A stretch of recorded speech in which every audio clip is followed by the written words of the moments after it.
Inulunsad gayon ng isang grupo na Shared Knowledge Asia Pacific ang digitization ng local laws and ordinance gamit ang free online encyclopedia at ang initial target ito ang lalawigan ng Pangasinan.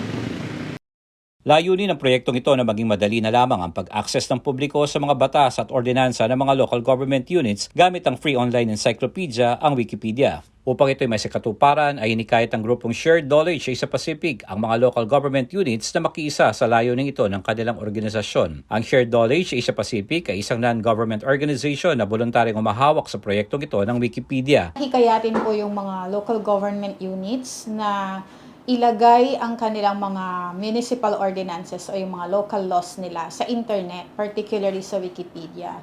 Ang mga reasons po para dito ay upang ang mga kababayan natin or yung mga community members nila, yung mga constituents nila, ay makaalam ng batas na makikita na nila sa accessibility ng internet. Kasi karamihan po sa mga batas ngayon, nandoon lang sa mga billboards, ay sa mga bulletin boards, sa mga opisina ng mga sangguniang panlalawigan, sangguniang bayan.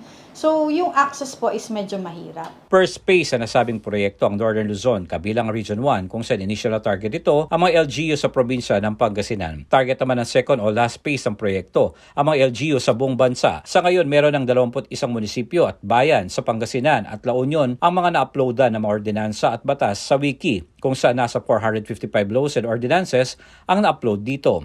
Ayon naman sa project lead na si Jasberin Ferrer, bumibisita ang kanilang samahan sa iba't ibang institusyon para mahikayat ang volunteer editor ng Wikipedia, particular na sa mga paaralan. So dito po sa first phase ng aming project, pumupunta po kami sa iba't ibang school.